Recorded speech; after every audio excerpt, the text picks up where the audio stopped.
Wọ́n sọ fún yín ni pé ẹ má dìbò fún Oriyomi Hamzat tó bá bọ́ta lọ́la àbó bọ́ta lọ́túnla tó bá ní olóṣèlú ló rán wá ń ṣe nǹkan tó bá rùn nǹkan fẹ́nu ẹ̀ sọ.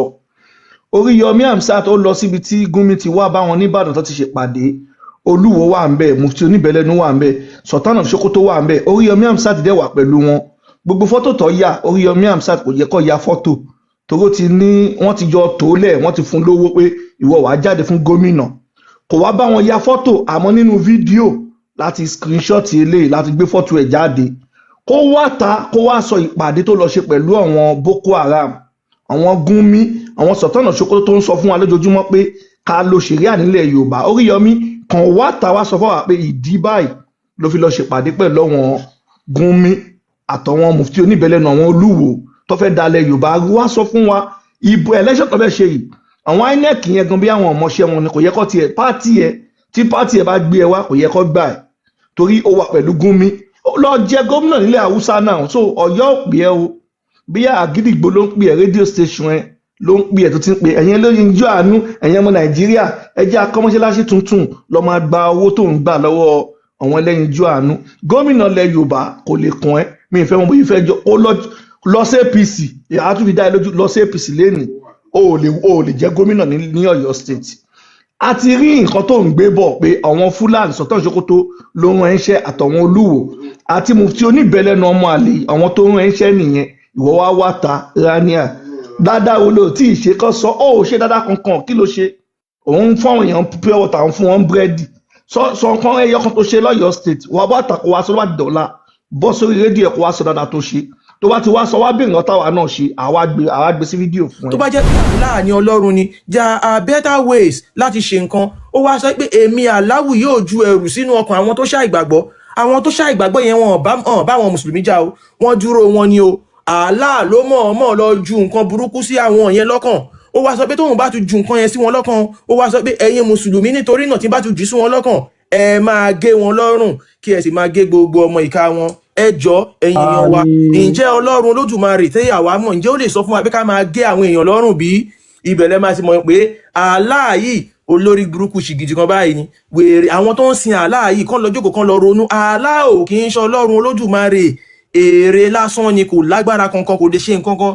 Tó bá jẹ́ pé ó lágbára ni kò ní máa sọ wípé kán máa bẹ́ àwọn èèyàn lọ́rùn. Kí ló dé tí ò ṣe sọ pé káwọn ẹni yẹn kán ṣubú lulẹ̀ tàbí kán sùn kán má jí? Àmọ́ torí pé Allah kò lágbára, mo ti sọ fún yín pé ẹ má bẹ̀rù Allah, ẹ má bẹ̀rù Muhammadu, ẹ bẹ̀rù àwọn mùsùlùmí. Àwọn mùsùlùmí gangan ló lè pààyàn, Allah ò lè pààyàn. Ẹ má gbàgbé Allah wá sọ ipe táwọn mùsùlùmí yẹn bá ti pààyàn ibẹ̀ lè má sọ pé olórí burúkú Allah yìí kò lágbára kankan. Lẹ́yìn tó ti fún wọn ní instruction pé ẹ lọ pààyàn ẹ pa wọ́n o, ìgbà tó wá dé Quran 8:17 ó wá sọ pé ẹ̀yin kọ́ lẹ pa wọ́n o, ṣùgbọ́n Allahu ló pa wọ́n. Allah ìwọ kọ́ ló pa wọ́n náà, mùsùlùmí ló pààyàn náà.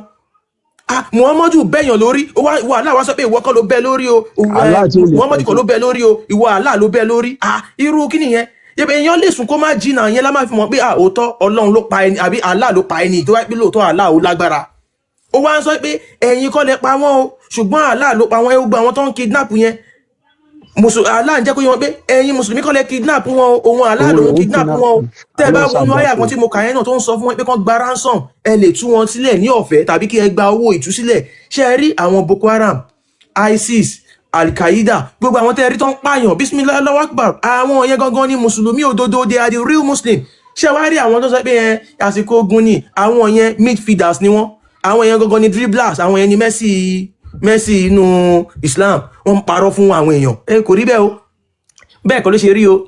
Irọ́ Allah sọ bẹ́ẹ̀ o. Ìdí àwọn yẹn kàn ń fẹ́ kẹ́ ẹ wà nú ẹ̀sìn yẹn torí àwọn tó máa wá pa yín, àwọn yẹn ń bọ̀. So ẹ̀yin ọmọ Yorùbá ẹ jí ẹ má sùn. Ẹ̀sìn Islam ẹ̀sìn àwọn Fúlàní ni, àṣà àti ìṣe àwọn Lárúbáwá ni. Àwọn Fúlàní wá lo ẹ̀sìn yìí láti wá fi gba ilẹ̀ lọ́wọ́ wa ni, wọ́n wá fi jà wá lógun ni. Ẹ kúrò nú ẹ̀sìn yìí kẹ́ ẹ lè mọ ọmọ Oòduà, ọmọ aládé yàtọ̀ sí ọmọ ẹrú, yàtọ̀ sí àwọn Fúlàní.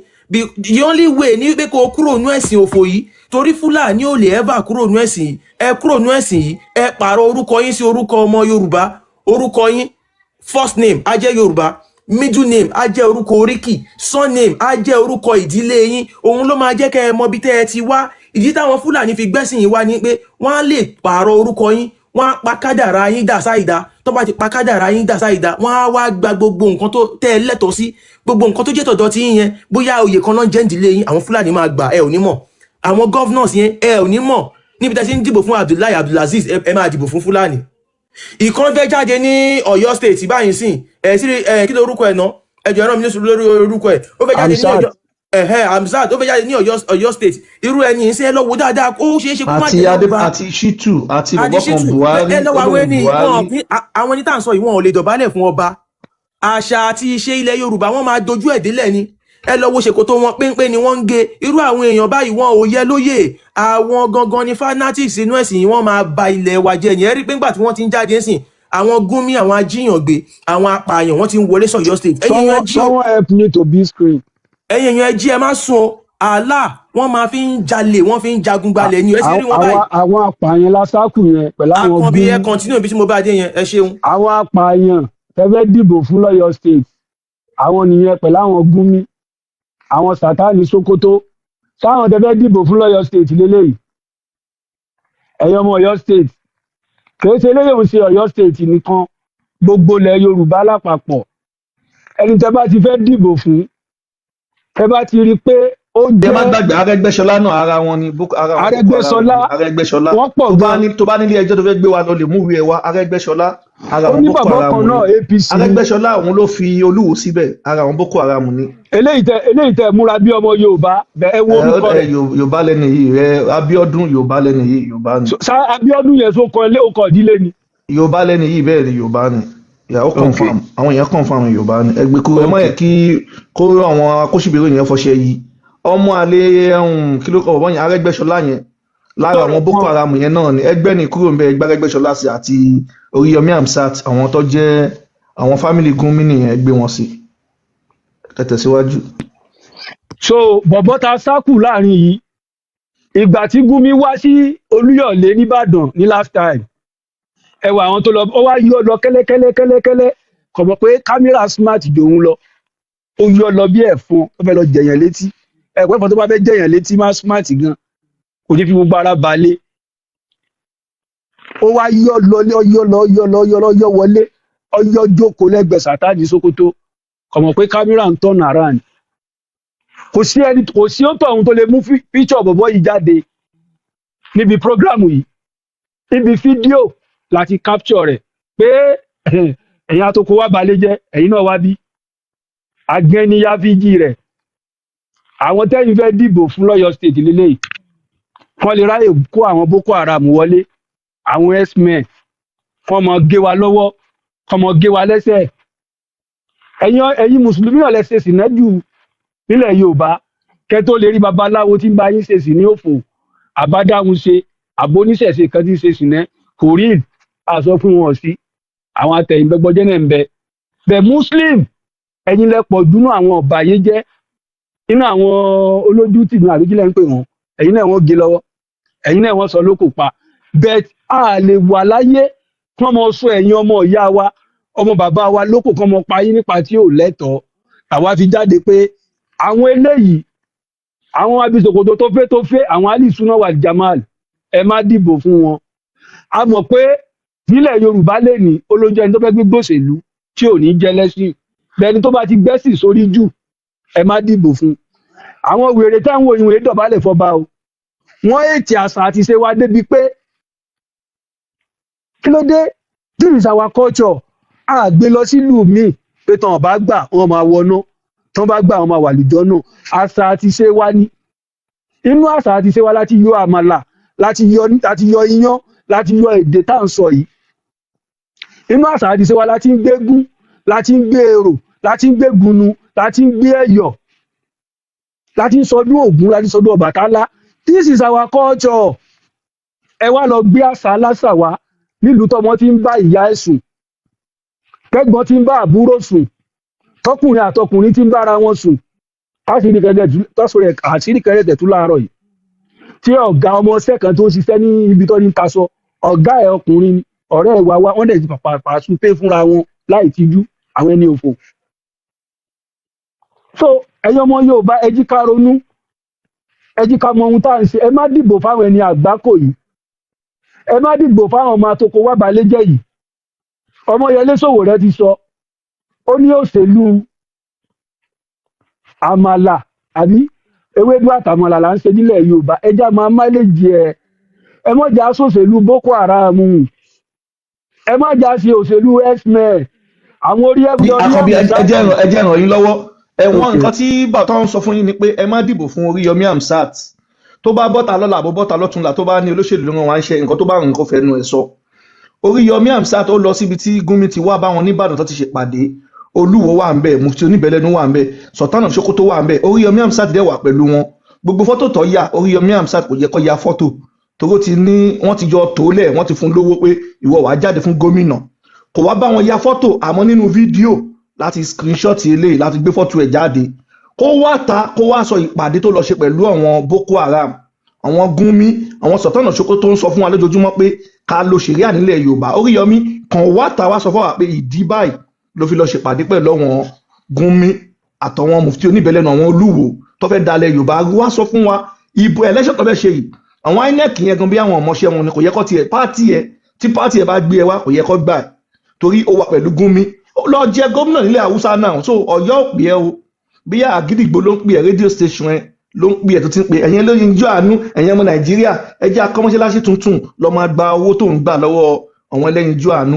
gómìnà ilẹ̀ Yorùbá kò lè kàn ẹ́ mi ìfẹ́ wọn bó ìfẹ́ jọ ó lọ sí APC àtúntò dá lójú lọ sí APC lẹ́nu ó lè jẹ́ gómìnà ní Ọ̀yọ́ state a ti rí nǹkan tó ń gbé bọ̀ pé àwọn Fúlàní Sultan Sokoto ló rán ẹ̀ṣẹ́ àtàwọn olúwo àti mufti oníbẹ̀lẹ́nu ọmọ àlè àwọn tó rán ẹ̀ṣẹ́ nìyẹn ìwọ wá wá ta rania dáadáa wo ló tí ì ṣe kọ́ sọ ó ṣe dáadáa kankan kí ló ṣe òun fún àwọn èèyàn pure water òun fún wọn búrẹ́dì sọ nǹkan ẹyọ kan tó ṣe lọ́yọ̀ state wà bá tàkó wá sọ láti dọ̀la bọ́ sórí rédíò ẹ̀kọ́ wá sọ dáadáa tó ṣe tó bá ti wá sọ wá bí nǹkan táwa náà ṣe àwa gbé sí fídíò fún ẹ àwọn olùmọ̀ wá sórí rédíò pé àwọn náà ti ṣe léyìí àti kó lè ìwọ ṣó nǹkan tó ṣe káàánú wá sọ wọn táwọn náà ṣe fún lù so fún eléyìí bí apáàtì tí Oriyomi wà mímọ̀ bí apáàtì yẹn ni Adeleke wà lọ́ṣùn kọ́ lọ sọ fún wọn Oriyomi ó máa kàn bá apáàtì wọn jẹ́ torí Boko Haram ni tó bá nílé ẹjọ́ tó fẹ́ gbé wa múwèé wá wàá sọ nǹkan tó ń ṣe pẹ̀lú Sultan of Sokoto àti Gumi tí gbogbo wa mọ̀ nílẹ̀ wa pé àwọn Fúlàní tí wọ́n kó Boko Haram wọlé Yorùbá ni ibo ni wọ́n ti ń jíyàn gbé nílẹ̀ Yorùbá ń sìn wọ́n ti bẹ̀rẹ̀ Londo wọ́n ti bẹ̀rẹ̀ lẹ́kìtì wọ́n ti bẹ̀rẹ̀ lọ́yọ̀ state wọ́n ti fẹ́ dógùn state ṣé ká dẹ̀ dákẹ́ torí ẹ̀yin lẹ́yìn ṣe Muslim nǹkan láti sọ fáwọn èèyàn wa tí ó yé wọn ni pé èèyàn tó jẹ́ Muslim gangan kọ́ làwọn bá fa o bọ̀ nǹkan tí wọ́n gbé dání ìwé wọn ideology wọn gangan lórí burúkú o torí nǹkan tí ìwé yẹn sọ ìwé yẹn àti ọmọ Yorùbá tó ń ṣe Islam kò ń ṣe nǹkan méjì tó papọ̀ Allah ní kó pààyàn ọmọ Yorùbá fẹ́ ṣe ọmọlúwàbí báwo ló ṣe fẹ́ ṣe ó dẹ̀ fẹ́ gbọ́ràn sáà lẹ́nu ṣe rí nǹkan táwọn fáwọn kan lélẹ̀ so Oriyomi kò ń ṣe ẹni tó lè jẹ́ gómìnà nílẹ̀ Yorùbá tẹ́ bá rí ẹ̀yin tẹ́ ẹ̀ tí ìmọ̀lẹ́wọ̀n pé kò ń ṣe ara wọn fanatic gidi lílá ṣe rí bólúwo ṣe ń ṣe yẹn tó wá jẹ gómìnà ẹ pé dìgbò níbi tí ẹ máa ju tolúwo lọ ìgbà tolúwo tí ìjọba ẹ pé ó ń ṣe díẹ̀ bóyá ń ṣe ń sìn pé ó ti ń ṣe bí ẹni tó ní skánskán tó ní márùn so Oriyomi ẹni tó bá mọ̀ Ọ̀yọ́ òpè ẹ o Àgídìgbò ló ń pè ẹ so ẹ ṣe ògbólé mo kí ògbólé American boy aláwa àkànbí ọba lọmọ mo kí ògbólé. so abẹ́tà kò di Àgídìgbò ẹ mú kọmọ tọrọ owó lọ́wọ́ àwọn ọmọ Nàìjíríà lẹ́yìn ojú àánú àwọn dìdìrín bíi tiẹ̀ ẹ níṣẹ́ ẹ lóko ẹ lódò ẹ lọ pàpérò àtàwọn kan ẹ wá kọ́lé òfò kan ẹ mọ̀ ṣe bí aláàánú kú ẹ mọ̀ tọrọ owó lọ́wọ́ àwọn èèyàn ẹ mọ̀ gbọ̀nà ẹ̀bùrú láti kọ́rọ̀ jọ àwọn ọmọ tẹ́ ẹ pa ìwọ àti Naomi ex-wife Onírìṣà ìmọ̀lẹ́ kókó àwọn ọmọ ọlọ́mọ sí àwọn ọmọ tẹ́ ẹ pa nípa àyà tẹ́ fi kú oró pa àwọn ọmọ ọlọ́mọ àwọn ọmọ yẹn jẹ̀rora kú ni àtẹ̀yìn òbí tẹ́ bí àwọn ọmọ ìmí inú yẹn ọmọ méjì ló bí méjèèjì ló kú níjọ́ yẹn ìmí mẹ́ta ló bí mẹ́ta ló kú níjọ́ yẹn àwọn ẹni òfò yìí wọ́n rìn kiri bó ṣe wù wọ́n ìwọ adẹ̀ tí mọ́ yé èèyàn tí ọmọ olórí burúkú tó kọrẹ̀ lórí Yọmí yìí tó ti rán lọ ẹ̀wọ̀n amọ̀ye ìdílé tó ti sọ di ìdílé ìbànújẹ́ lẹ́nìí amọ̀ye ọkọ ọlọ́kọ tó ti rán lọ ẹ̀wọ̀n amọ̀ye ìdílé tí bọ̀bọ̀ yìí ti dàrú ìdílé mú pé kò ní iṣẹ́ kọmọ tọrọ jẹ kiri gbogbo àwọn ọmọọṣẹ́ tó ń ṣe lábẹ́ rẹ̀ lébi ń pa ibẹ̀ ń sóore oore kárí ni ló ń ṣe kiri ọmọ ẹ̀kọ́ ń bẹ kíndìnrín problem ló pàdánù kò lè tọ́jú rẹ̀ kò lè dáwó sílé. ẹ jẹ́ fìyẹ́lẹ̀ òun àti ọmọ náà lọ́jọ́ níṣòro ẹ jẹ́ kó máa bẹ́tò lọ ẹ ṣe. olórí ibú ẹni bá fẹ́ gbóhùn sókè ẹ lè gbóhùn sókè o. All right, mọ́mí ọ̀fọ́ kún fà so ẹ̀yin èèyàn wa tẹ́ bá wa kírun ẹ ṣé gan torí èyí kò sí time every time ṣe lọ so láti ṣe wá sí so ká lè gbé àwọn àfáà wa wọlé sókè so mọ́mí ọ̀fọ́ kún fà ṣe wà ń bẹ̀. Yeah. Ẹ tẹ̀síwájú ẹ tẹ̀sójú ẹ̀. aláwọ̀ ẹ̀ ó dà pé Mr Blue lọ àwọn lè fẹ́ bá sọ̀rọ̀ Mr Blue ẹ̀ lè ṣí máìkì yẹn kalẹ̀. Ẹ kálẹ́ o. Ẹ kálẹ́ gbogbo ilé o. Ṣé àlàáfíà la wà? Ẹ kálẹ́ kásán ẹ kúrò lẹ́ níbi tí olúkálùkù bá wà ní àgbáyé lórí igun mẹ́rin àgbáyé o. Olúwa á máa fún wa ṣe o. Àkọ́kọ́ bí a ṣe farabalẹ̀ láti gbọ́ Mr Sheriff Hussein Abiola yẹn inú mi máa dùn tá a bá lè farabalẹ̀ gbọ́ èmi náà pẹ̀lú nǹkan tí mo fẹ́ sọ. Mo ti wá níjẹta tẹ́lẹ̀ but ó dà pé gbọ́dọ̀ wáyé dáadáa but lẹ́ni I want to be calm dáadáa so that mi ní tí interaction kan bá ti ṣẹlẹ̀ maybe I will just drop me ní fẹ́ ká argument kan ṣẹlẹ̀ so inú mi máa dùn tẹ́ bá lè farabalẹ̀ fún mi. Mo rí èyí tẹ́ máa fi bínú bọ́lẹ̀ bí a tó bá ní kẹ́ mute ẹ kàn lè mute ẹ ṣe. ok ẹ ṣe gan all right. Nígbà láti fún yín time 3 minutes. no ẹ má limit mi ṣe pé mo wo Mr Sheriff Hussein Abiola ó sọ̀rọ̀ for 5 minutes tí mo fi lọ bathroom tí mo fi dé ló fi ń sọ̀rọ̀ ẹ má jẹ́ ká lè. nǹkan tẹ́ sọ ni láti fún yín time. ẹ má wọrí àpò ṣé 5 minutes ní ká fún yín. no ẹ jẹ́ kí n sọ̀rọ̀. wọ́n ní kẹ́ máa fọ́ 1 minute ẹ yọ minute but abá tí a ti ní ó tó ẹ lè kẹ́ gbọ́ ẹ ṣe sá ẹ lè yọ minute yẹn ó yẹ ẹ ṣe gan kó dẹ̀ má ṣe interruption inú mi dùn gan ẹ ṣe gan. Àkọ́kọ́ lálẹ́ àná mo join ọ̀dà pé by the time they pick me up ní kíní yẹn hand ní live yẹn hand ìgbà yẹn and discuss about Yoruba movement pé ká máa láwọn bandit kan wọlé sílẹ̀ Yorùbá nǹkan kan bẹ́yẹn so inú mi dẹ̀ dùn sí topic yẹn gan I think bóyá olówó ló link me up ngbà yẹn but unfortunately ọ̀dà pé live yẹn hand torí bí tẹ́mi wà ilé ò tí ì sùn gbà yẹn but ọ̀dà pé should be around before 4 AM or thereabout ní Nigerian time gbà yẹn.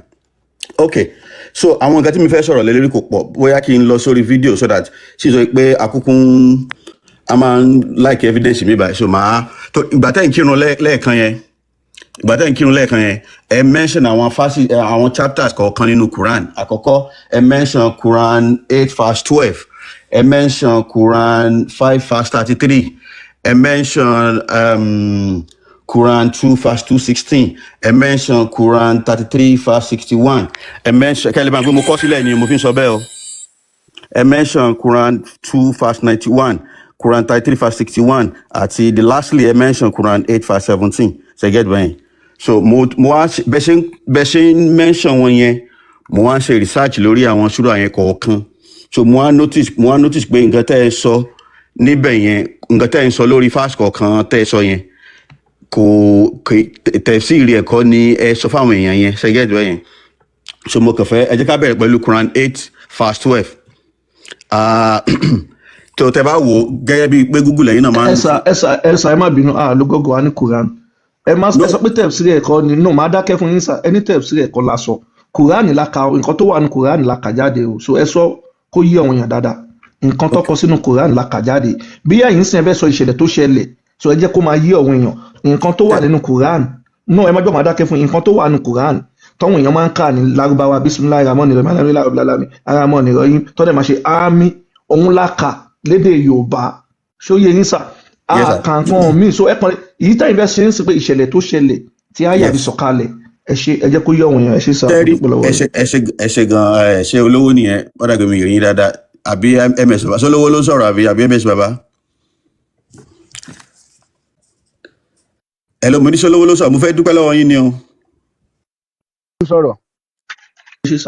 ok ẹ ṣe ọpẹ́ bàbá so ẹ ṣe gan so ṣe rí lórí fast kọ̀ọ̀kan nínú Quran tẹ́ ka yẹn mo rí pé mo notice pé torí mùsùlùmí lèmi mi kì í ṣàfà mi lè ka Arabic too much but mùsùlùmí ni mo dẹ̀ máa ẹ̀sìn mi to a little extent so but mo rí pé fast tẹ́ ka yẹn for every verses nínú Quran fast kọ̀ọ̀kan tẹ́yìn bá ka nínú Quran mo like bẹ́yìn náà ìsọ́lẹ̀ kan yẹn there is always an history behind every verses of the Quran ó ní reason tí wọ́n fi tí verse kọ̀ọ̀kan ṣe wá for example Quran 8 verse 12 òun lẹ́kọ́ sọ lẹ́ẹ̀kan òun lélẹ̀ ṣe ti rí ṣe mi ò bẹ́ẹ̀ rí dáadáa bóyá kí n gbé Quran 8 verse 12 lórí Google làwọn lẹ́yìn náà máa ń lò ní bíbáyìí so ó ló describe a divine directive to angels during the battle of Badr inú ogun ni wọ́n wà to strengthen believers and cast terror into the heart of disbelievers. Nígbà yẹn ogun ni gbogbo ogun tí ànábì dẹ̀ jà gbogbo àwọn ogun yẹn àwọn tí wá attack wọn rí so ó lọ defend ara ẹ̀ ni wọn bẹ́ẹ̀ iná ka Quran ifọ̀ ẹ̀ka tó mi lọ́kàn. dáàdi ẹ jẹ́ kọ́ọ̀tì níbi tẹ́sán yẹn ẹni gbogbo ogun tí Muhammadu jà pé wọ́n wá ń ba ni ó máa ń defend ara ẹ̀.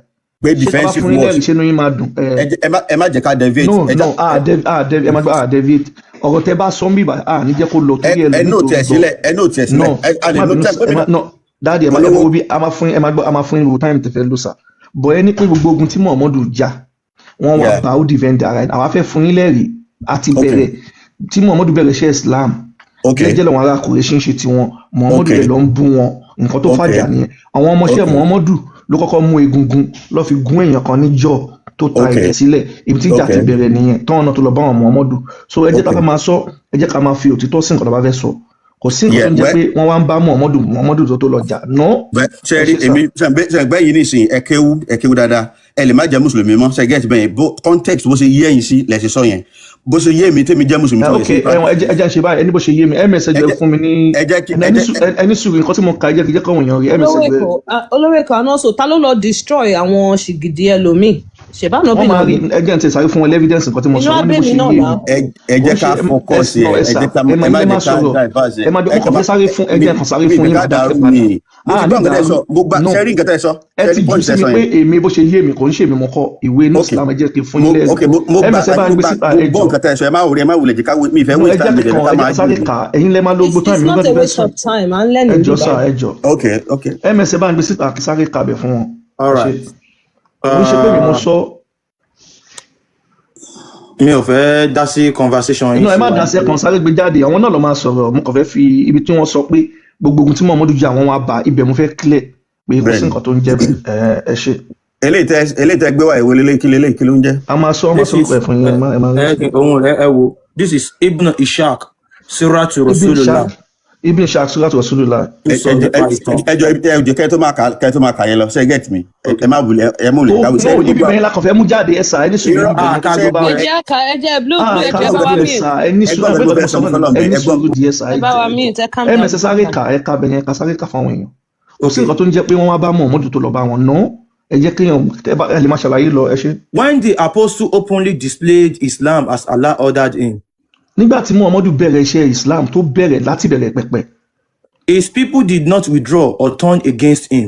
Muhammadu wá ń ṣiṣẹ́ ìwọ́de ń polongo Islam àwọn èèyàn ará Kùrẹ́ṣì ará Mẹ́kà wọn ò bá jà wọn ò dẹ̀ fi nǹkan tó ń ṣe ilẹ̀ wọn ń wo Muhammadu. As I have heard.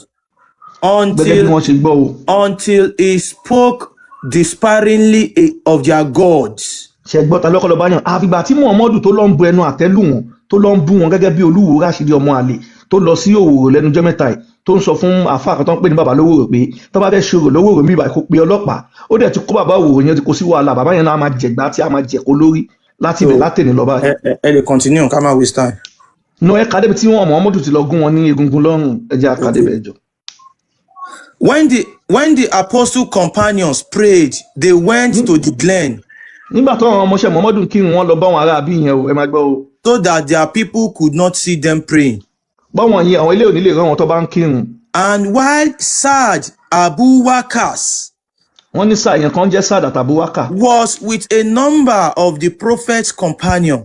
Ó wà pẹ̀lú àwọn sàábé Muhammadu. In one of the glens of Mecca. Lára àwọn ará àwọn Mecca kan. A band of politics came upon them while they were praying. Àwọn tí àwọn Muhammadu ti lọ bẹnu àtẹ́lù náà wá bẹ́ẹ̀ nígbà tó àwọn Muhammadu ń kírun. And rudely interrupted them. Àwọn náà wọ́n wá ta sí bó ṣe ń kírun pé kí ló ń ṣe kí làwọn wèrè yìí náà dánwò kí lẹ̀ ń ṣe kí ni gbogbo ilé ìṣe ilé ìfẹ́ ń ṣe. They blamed them for what they were doing. Wọ́n wá ń dá wọn lẹ́bi pé kí ni gbogbo ilé ìfẹ́ ń ṣe yìí kí ni wọ́n pàlàpàlà. Until they came to blows. Tó fi di pé àwọn Muslim wọ́n yọ ọwọ́ ọjà. And it was on that occasion that Sa'd smote a politist with the jawbone of a camel. Nínú bó ṣe ń sọ àríyànjiyàn yẹn ni àwọn sàábé Muhammadu kan ti mú egungun ló fi gún èèyàn kan ní bíbá ló yọ ọjọ́ ẹ̀ ló yọ bọ́lẹ̀. And wounded him. Muslim ló kọ́ tẹ̀jẹ̀ sílẹ̀ ní Saudi. This was the first bloodshed. This was the first blood to be shed in Islam. So Mr. Blue ẹ lè gbóhùn sókè ẹ ṣé sà. Ẹ ti mú tu o tẹ bá ń sọ̀rọ̀ ẹ ti mú tu sà. Ilẹ̀ mú tu wa. Ilẹ̀ mú tu mi nìyẹn mi ìlú mi ti yàn. Tọ́rọ ilẹ̀ ń kọ́. ṣé ń gbọ́ mi ṣá. ẹ kára ṣé kẹ́ni sùúrù Mr. Blue ló ń sọ̀rọ̀ lọ́wọ́ ṣé. tó nǹkan tẹ́ gbé wálẹ̀ kan yẹn mo ní kẹ́ ẹ display ẹ̀ padà ní sọ̀sẹ̀ ẹ mú ẹ̀rí wá nínú Quran náà ẹ̀rí tá a máa mú wá. ibi ń ṣáàkì mà lọ gbé fún yín mímu bí ẹ mọ̀ sí lọ́tún ọ̀sùn lọ́dà. kí ló ń jẹ́ bí ní ṣáàkì. Exactly, ẹ mú evidence wá ní Quran, ẹ mú evidence exactly, but ebinu sáàkì yẹn kò sí lára èmi ò rí anything tó relate mọ́ kíní nínú nǹkan tẹ́ mú wá yẹn, ẹ mú evidence wá ní Quran. Ìtàn ìgbésí ayé ẹ má bínú sá bàbá, ìtàn ìgbésí ayé Muhammadu ni tẹ́ bá fẹ́ anything tẹ́ bá fẹ́ kà bó ṣe lò gbésí ayé ẹ bó ṣe fẹ́ yàwó everything nípa Mẹ́kà ẹ máa rí ebinu sáàkì ló wà. ẹ ṣe sùúrù fún ara yẹn lè download ẹ tẹ̀ síbẹ̀ yẹn Ibn Ishaq Siratu Rasul sírọ̀ ni bẹ́ẹ̀ ni Siratu Rasul ló sọ a máa ṣe ogun yẹn later. Dadi gọ́gù wà pẹ̀lú yín ẹ lo gọ́gù. ẹ má worry because mi ò fẹ́ dá because mo rí pàwọn yẹn ti tò tán fẹ́ sọ̀rọ̀ so mi ní ìfẹ́ ẹ ṣe gan. Now nǹkan tẹ́ ẹ gbé wá yẹn lẹ́ẹ̀kan yẹn ká sọ pé ká assume wípé ó true Ọlọ́run ọba gẹ́gẹ́ bẹ́ẹ̀ ẹ̀yin lè má gbàgbọ́ because ẹ̀ pé nígbà mi àwọn nǹkan tá a máa sọ níbi àwọn kan wà tó pé ó tako ìgbàgbọ́ tí yín ṣe gẹ́tì bẹ́yẹn ká tẹ̀ mọ̀ pé ọmọlúwàbí ni gbogbo wa àwọn kan wà tó pé mi máa sọ tó tako ìgbàgbọ́ tí yín àwọn kan wà tẹ́yìn ti sọ tàbí tẹ́sí máa sọ tó tako ìgbàgbọ́ tèmi náà ṣe gẹ́tì bẹ́yẹn so but èèyàn ní láti yagi torí number one before just like you know ká tó di pé before anything Yorùbá ni wá ṣe gẹ́tì mi bóyá èèyàn gbàgbọ́ nínú láàrin wa nínú family tèmi gbogbo family nílẹ̀ Yorùbá majorly a ní gbogbo religion ló wà ń bẹ both traditionalist àwọn tó di Yorùbá mú tó. lọ bí tẹ́ ń lọ ẹ yóò ṣe wá sí. no mi ṣe wá sí i ṣe pé nǹkan tẹ ọ̀rọ̀ tí mo sọ yìí náà lẹ sọ lálẹ́ àná Mr. Blue Crescent, ẹ jẹ́ máa sọ̀rọ̀ wa lọ ẹ má wọlé.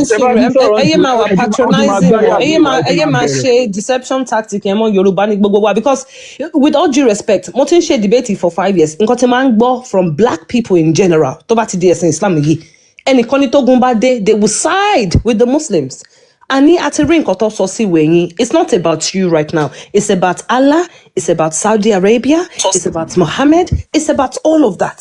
Kí ni ìwé sọ ṣe understand ẹ má take it personal. Èmi ò take it personal no mi take mo ṣe pé ìgbàgbọ́ tèmi pẹ̀lú nǹkan tí mo mọ̀ mo ní láti present ẹ fún yín based on nǹkan tá yín sọ now let's go back to the book. because ẹ bá wà bí báyìí ká lọ bẹ́ẹ̀. Exactly, so the first thing tẹ́ kọ́kọ́ sọ Quran 8:12 describe a divine Quran 8:12 describe a divine directed to angel during the battle of Badr nígbà tí wọ́n jagun to strengthen believers and cast terror in the heart of disbelievers.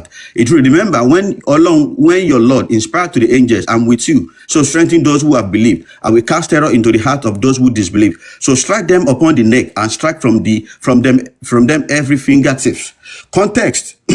This verse was revealed during the Battle of Badr, where a small Muslim force faced as much larger Quraysh army, highlighting directive divine intervention. Role of angels. The angels were commanded to support the believers and weaken the believers' resolve. Action command. The command to strike above the neck and every fingertip is generally interpreted as a command to strike at the enemy's critical point, head and paralyze their ability to fight. War ni wọ́n jà ojú ogun ni wọ́n wà. No, ẹ ṣe sá ẹ jẹ́ kọ́mi níbí bá ẹ jẹ́ kọ́mi.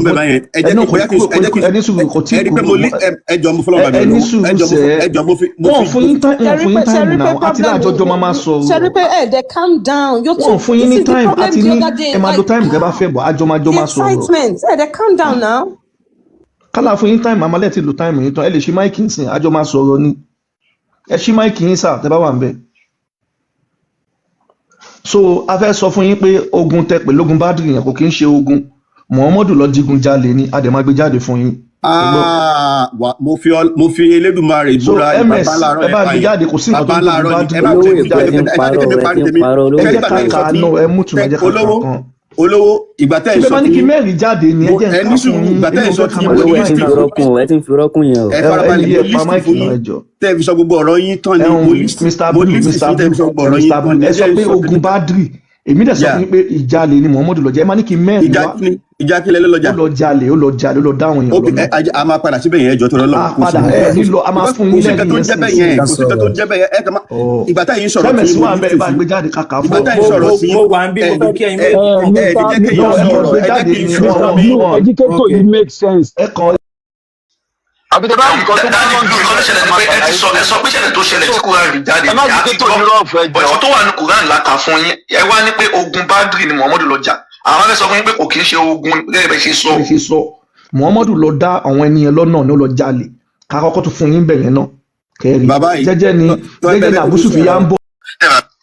ẹ bá ti sọ̀kan tàdé la fẹ́ sọ̀kan sí ẹni sùn kálá fún yín time a máa ní ẹ̀ tí ìlú táìmù yín tán ẹni ogun ni àárẹ̀ sọ fún yín pé olè tún ní ìdigunjalè ẹ jẹ́ ká kà á fún yín pẹ̀lẹ́rìí ni ẹ ṣe MSF fún wa ní Quran 87 pẹ̀lú tẹ̀sí ẹ̀ pápápá. ṣé MS wà ń bẹ. ara wa ni nǹkan táyì fẹ́ mọ̀ lẹ́nu yẹn èyí tẹ́mi mọ̀ ni mo sọ fún yín. mo fẹ́ máa calm down lẹ́nu. èmi ti calm down fún yín. calm down ẹ sùúrù kàfà fẹ́ kàn náà. Mr. Blue Crescent reason tá a ṣe yọkọ sọ pé ká fún yín time lálàkọ̀kọ́ nìyẹn but ẹ sọ pé ẹ ò fẹ́ time tá a bá fún yín time that would have been the best thing that fún 3 minutes la fún yín ẹ máa lo 3 minutes yín ẹ fi sọ̀rọ̀ then a máa respond a máa farabalẹ̀ gbọ́ nǹkan tẹ́ fẹ́ sọ a máa note ẹ̀ down ẹ̀yin lẹ́ máa sọ́nsìn lẹ́yìn tá a bá treat eléyìí tán bóyá time lẹ fẹ́ àbí but lórí tẹ́ bá ti ń sọ̀rọ̀ lọ tẹ́ bá ṣe mú anything tó wrong wá báyìí a máa pin ẹ̀ a máa ní kẹ́ dúró a máa yànnàná ẹ̀ torí àwọn èèyàn tó ń gbọ́ wa Quran ìrun tá a kí nǹkan tó wà nù Quran laka bọ̀ ẹ̀yin wá síbí yẹn sọ pé ọ̀tọ̀ nìkan tó ṣẹlẹ̀ ṣé tí wọ́n bá ń kírun wọ́n máa ń sọ nǹkan tó bá ṣẹlẹ̀ ni ṣé wọ́n tẹ́ bá ka kúlẹ̀ aláwù ṣé máa sọ fáwọn èèyàn páwọn kan ló ń béèrè question nù kúlẹ̀ aláwù ni ṣe fẹ́ máa ka Quran ni this is common sense we know what we are doing here Quran laka ńgbà tá à ń kírun now ẹ sọ pé ogun ni Badru àwádìí ẹ sọ fún yín pé kò kí ń ṣe ogun robbery ni gbogbo ogun tán ní Muhammadu jà raids ni robbery ni ìdigunjalè ni ó lọ ṣèkọlù ni so Quran chapter 8 verse 7 afẹ́ ka àyà yẹn sìn a máa wá lọ ka tafsir àyà yẹn Ibn Kathir ó ní remember o believers. ẹ rántí o ẹ̀yin mùsùlùmí òdodo. when Allah promised to give you the upper hand over either target. ṣe gbọ́ nígbà tí Allah ṣe ìlérí fún yín bóun ti fún yín ní pé àwọn tẹ́ fẹ́ mú yìí o ẹ máa gbọ́ ẹ máa borí wọn. you wish to capture the unarmed party. ṣé ẹ̀ ń gbọ́ bẹ̀ yẹn o tó ń rìn kẹ́ ẹ gbá àwọn tí wọ́n ní nǹkan ogun tí wọ́n jà tó ń lọ jẹ́jẹ́ wọn tó ń rìn kẹ́ ẹ gbá wọn mú ẹ̀yin yẹn má bá wọn lọ. But it was Allah's will to establish the truth by his words and uproot the disbelievers. àmọ́ bó ṣe mú Allah ni kó fi òótọ́ múlẹ̀ kó dẹ̀ jẹ́ kó wù ti gbòǹgbò àwọn tó jẹ́ aláìgbàgbọ́ kẹ́ fi mú wọn ti gbòǹgbò ti gbòǹgbò. nǹkan tó ń ṣẹlẹ̀ ń bẹ̀ yẹn because ẹ̀rípa Allah náà sọ pé those people are unharmed. àwọn ènìyàn wọn lọ ṣòwò ni wọ́n kó kẹ́tẹ́kẹ́tẹ́ bọ̀ ràkúnmí owó ọ̀pọ̀lọpọ̀ owó wọn kó bọ̀ wọn jà ò sí. Ibn Kathir àwọn ẹni yẹn ti ń bọ̀ so mo kàn tẹ́lẹ̀ ká láti bẹ̀rẹ̀ bọ̀ nínú tafsir Ibn Kathir ó ní this is the caravan of the Quraysh carrying their property. àwọn ará Kùrẹ́ṣì wọ́n lọ àwọn olókòwò ni wọ́n tí wọ́n kó ọrọ̀ ajé tó pọ̀ owó kẹ́tẹ́kẹ́tẹ́ ràkúnmí tí wọ́n ń kó bọ̀ wọ́n máa ń ṣòwò ni wọ́n máa ń ṣòwò káàkiri wọ́n á lọ Yemen wọ́n á lọ Turkey wọ́n máa ń ṣàṣòwò káàkiri. So march forth to intercept it. ṣe gbọ́ Muhammadu wa ń pa àwọn ọmọ ogun ẹ̀ àwọn sàbí ẹ̀ gbogbo yẹn lọ dúró akẹ́ múra ẹ̀ dúró dédé o a máa lọ kọlu àwọn ará bíi a lọ dúró dé wọn. Allah might make it as war spoils for you.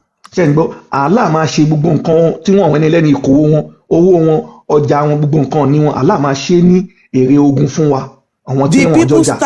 The people started mobilizing Muslims. Muhammadu bá bẹ̀rẹ̀ sí ní gbogbo àwọn Muslim ó bá ń pe Olúwo Arẹ́gbẹ́ṣọlá mufti oníbẹ̀lẹ́nu Sultan Sokoto ó bá ń pe mufti oníbẹ̀lẹ́nu ọmọ àlè yìí tọ́ílẹ̀tì Ògbómọ̀ṣọ́ bẹ́ẹ̀ ló tún pe kílókọ̀ bọ̀bọ̀ yìí Sulaiman Farouk Ìmáàmù Ọ̀fà bẹ́ẹ̀ ló ń pe Olùsàràbàdìn Oriyomi Hamzat bẹ́ẹ̀ ló sọ̀rọ̀ tiẹ̀ bẹ́ẹ̀ ló ń pe ìmọ̀ọ́nẹ̀lẹ́ ó ṣàkógbọ́ àwọn Muslim yẹn jọ bẹ́ẹ̀ ló pe ọmọ àlè tó ń wékèlè náà Làbíbù Lágbàjì àti bàbá wọn Sàmúrà gbogbo wọn bá pọ̀. Although some of them did not mobilize.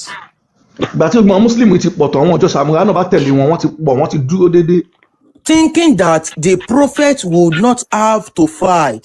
ṣé wọ́n wò pé kí ni Muhammadu kó wa jọ fún bọ́ kò sí jà ẹ máa gbọ́ o kò sí jà kò séwé kò sí gèlè kí ló ṣẹlẹ̀ báyìí. Abu Sufyan was cautiously gathering information on the latest news, spying on travelers. bólú fòfó kan ṣe gbọ́ ní ẹ̀bọ́ yìí lọ sọ fún Abu Sufyan ni pé Abu Sufyan bàbá olówó ni bàbá gbogbo ẹrù tẹ́ ń kó gbogbo ọrọ̀ ajé yín Muhammadu ti lọ kọ́ àwọn Muslim jọ wọ́n ti pọ̀ àwọn tẹ̀blík àwọn alìsùnà àwọn wàhábíyà àwọn sálàfí wọ́n ti pọ̀ débi pé wọ́n fẹ́ wá digunjalè yín o ìyẹn bá ní lóòótọ́ out of fear for the caravan. nínú ìfòyà nínú ìfòrò bẹ́ẹ̀ làyà yẹn ti ń já pé bọ́kọ̀ sí especially upon entering the area of Hijaz. ó dẹ̀ níbi ibi kan tó máa ń gbà tó ń pè ní ìjà wọ́n wò pé some travelers told him that Muhammad had mobilized his companions for his caravan. àwọn arìnrìnàjò kan tó rí àwọn Muslim tó ti dúró wọ́n sọ fún Abu Sufyan pé Muhammadu àtàwọn Muslim yẹn ti pọ̀ àwọn ọmọ sálàfí yẹn àwọn wàhábíyà àwọn ọmọ àlè Muhammadu yẹn wọ́n pọ̀ pẹ̀lú orí burúkú wọn ti ń dúró dè wọ́n fẹ́ jà yín lólè o. He was anxious and hired Damdam bin Amir to go to Makkah and mobilize the Quraysh to protect their caravan. bẹ́ẹ̀ lára Abu Sufyan ò balẹ̀ ló bá sáré pe arákùnrin kan nù wọn pé wá sáré bá mi lọ sí Mẹ́kà bá ń lọ pé gbọ̀n ara lé bá ń lọ pé wọ́n pé kọjọ́ o wọ́n ní Muhammadu ọmọ burúkú ọmọ àbí ìpa bẹ́ẹ̀ yẹn ó fẹ́ dá mi lọ́nà ẹjọ́ ló bá ń pè wọ́n o kò má sí jà àjọjà. Informing them that Muhammad had mobilized his companions to intercept the caravan. A ní kẹ́ bá mi sọ fún kulé kẹ́ sọ fún toko kí tilé gbọ́ kó sọ pé Muhammadu sẹ́ ó ti kọ́ àwọn Muslim wọ́n ti ń dúró dé wọ́n fẹ́ jà wá lólè tí ó dẹ̀ sí jà. Damdam bin Amir went in a hurry to Mecca. Damdam ó bá sáré ó bá gbéra lọ lu Mecca. Meanwhile, the messenger of Allah marched with his companions until he reached a valley called Dafiran. Muhammadu àtàwọn ọmọ ogun ẹ̀ àtàwọn Muslim àwọn Sálàfí wà bíyà wọ́n bá gbéra pé ìwọlé ni a máa jà yín lólè wọ́n bá lọ sí ibi táwọn wí. When he left the valley, nígbà tí àwọn Muhammadu fi valley ilẹ̀ tó máa dé àgbè valley yẹn tó fi ilẹ̀ he calmed and was informed that the Quraysh had marched to protect their caravan. ṣe é gbọ́ ibi tí àyà ti sọ̀kalẹ̀ tí Muhammadu fi jíjà àwọn Muslim nìyẹn o. Muhammadu náà wá gbọ́ ìròyìn pé Abu Sufyan ti lọ pé àwọn Quraysh wá àwọn kan wọ́n fẹ́ wá dáàbò bo Abu Sufyan pẹ̀lú ọrọ̀ ajé ẹ̀ ibẹ̀ ni Muhammadu ti kọ́kọ́ farabalẹ̀ ló fi sọ àyà yẹn síta fún àwọn Muslim. The messenger of Allah consulted the people for advice and conveyed the news about Quraysh to them. Muhammadu kan súnmọ́ wọn tiẹ̀ lọ́kàn gbà mọ́ pé kí ni wọ́n rò wọ́n ní Abu Sufyan ti lọ pọ̀ ará Mẹ́kà pé nǹkan wá gáìdì ẹ̀ ìwọ kí ló rò ibẹ̀ ni àyà ti sọ̀kalẹ̀ pé ká jà wọ́n lólè ṣe ká má jà wọ́n lólè ibẹ̀ ni Muhammadu ti sọ̀kalẹ̀ ẹ̀ka àyà yẹn kó yọ àwọn èèyàn ibẹ̀ ni Muhammadu ti wá ní Allah ti bá mi sọ̀rọ̀ o ẹ̀yin ẹ rántí o nígbà tí Olúwa rẹ tó ṣe kí ni. Remember, O believers, ẹ̀yin Mùsùlùmí ẹ rántí o. When Allah promised to give you the upper hand over either target. Nígbà tí Allah ní òun máa gbé yín borí nípa nǹkan tẹ́ ẹ fẹ́ gbámú yìí tẹ́ bá di ká tán ẹ wá ka 8:12 yẹn tó ti sọ báàlà ṣe wá padà sọ fún wọn. You wish to capture the unarmed party. tó wùn yín kẹ́ ẹ bá àwọn ẹni ẹlẹ́ni tí wọ́n ń bọ̀ tí wọ́n lérò ja ogun lọ́wọ́ wọn ní nǹkan kan wọ́n lọ tí wọ́n ní. But it was Allah's will to establish the truth by his word. ìwé láti kà á yìí Muhammadu digunjalè ní wọn bá jà so ogun Badri tó máa ń sọ yẹn ọmọ olùkọ́ jẹ́ pé ó jalè ní o ẹ lè bẹ̀rẹ̀ tẹ̀síwájú ẹ̀ka bá sì ní tẹ̀fẹ́ ka ẹ̀ ṣe. ṣẹ́ẹ̀kì àwọn anímí. ọ̀dà ṣẹ́rí pé mi interrupt yín láì mo lọ kọ́ sùúrù yẹn wá ní o mo study ṣẹ́rí mo like you know you guys are very good in psychology and I did a little bit of psychology too so I like your style but ẹ má interrupt pé mo sáré. ṣé ká fún yín táìmù. ẹni láti fún mi time náà ni now gbogbo àwọn mo rí pé àwọn tó wà ní orí kíní yìí we are like 1,500 people. mo dẹ̀ gbogbo aláwọ̀ ẹ má ṣé mi limit yín gbàdá yín sọ̀rọ̀ ara àbòsí ni ẹ má ṣàbòsí náà ẹ jẹ́ ká fún wa straight forward. bàbá yín ní táìmù sí mo kẹ́ máa lo táìmù yín tọ́kẹ́ bí sọ̀rọ̀ tán. ìgbà tẹ́yìn ń rojọ́ lọ látàárọ̀ tí mi ò interrupt yín. àwa ni ó sì ní àwa là ń ṣètò náà. ẹ jẹ́ kí mi lọ bọ̀ ẹ fún òtún ṣe bó dodo lẹ́fẹ́ ẹ má wọrí eléyìí tàbí fight yìí gan ẹ má wọrí ẹ jẹ́ sáré tán eléyìí tàbí I can waste time náà ẹ jọ ẹ ní sùúrù fún mi. now anybody tó wà online tó fẹ́ òtítọ́ ọ̀rọ̀ ẹ lọ sórí Google ẹ type who started battle of Badri ẹ wọ́n nǹkan tí mo type síbi who started battle of Badri. The battle of Badri was packed. Ṣé get me? Was packed by the Qurayshi tribe of Mecca, led by Abu Jahl, who marched to Badri to wipe out Muslim community and defend their caravan led by Abu Sufyan. Although Muslims initially sought only to intercept the caravan to recover seized property. Ogun àwọn Mùsùlùmí tí wọ́n ti seize tẹ́lẹ̀tẹ́lẹ̀ o làwọn Mùsùlùmí lọ gbà. The Quraysh decided to force a confrontation to solidify their superiority. That's one. Tẹ́bá wá síbí by now. What was the causes of Battle of Badri?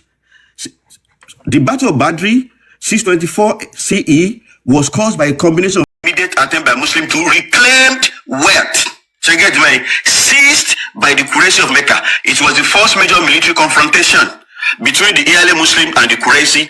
Key causes of the battle included long-time persecution and property confiscation. Wọ́n lé àwọn Muhammad sallam àtàwọn ọjọ́ rẹ̀ kúrò ní Mecca. Wọ́n sá lọ lóru kúrò nílùú rẹ̀. Wọ́n sá lọ sí Medina lóru ni. After 13 years of persecution in Mecca, Muslims migrated to Medina. in the Muslim in Hijra. The Quraysh subsequently confiscated the property and wealth the Muslim had left behind. Gbogbo ogun àwọn Mùsùlùmí tí wọ́n fi ilẹ̀ nígbà tí wọ́n lé wọn kúrò ní Maka, òun làwọn náà lọ claim padà nígbà yẹn.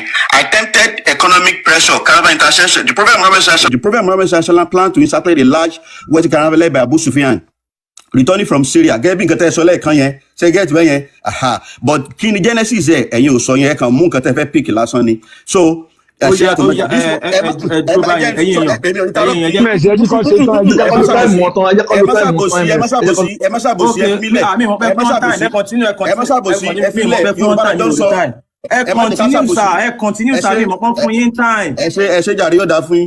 attempted economic. The Prophet Muhammad planned to intercept a large wealthy caravan led by Abu Sufyan returning from Syria to Mecca. This was viewed as a strategic move. And weakening the Quraysh economically. The Nakla incident, tension already escalated from the incident of Nakla. Quraysh desire for aggression. Abu Sufyan escaped the interception and called for reinforcement. So in Gato Ṣẹlẹ ní middle. Òun lẹ pick nǹkan tó ṣẹlẹ̀ before then sọ yẹn that is that about the battery ìbọn ibi tí ṣe bá àyàbá ẹ kàn jẹ́ ká yà lọ sí gbogbo ìgbà nǹkan tẹ́mi discuss nǹkan tí mo wá discuss gangan kọ́ nìyẹn so nǹkan tẹ́mi discuss gangan làwọn fascist ẹ kà nígbà tẹ́ ń kírun yín lọ́wọ́ lẹ́ẹ̀kan because mi ìfẹ́ ká máa divert. kan láti ná dúró látàárọ̀ yẹn tẹ́ àti ẹjọ́ jẹ́ kí n sáré lọ sí orí àwọn àyàtẹ̀ kọ̀ọ̀kan. a máa yanjú eléyìí. Irọ́ àti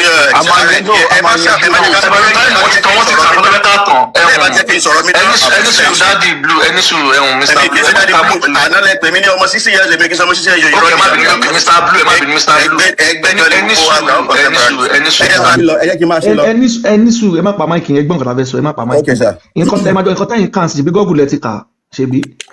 Of course. Okay, so nínú Google àti Tefsiri èwo ló jọ original èwo ni ìwé àlá.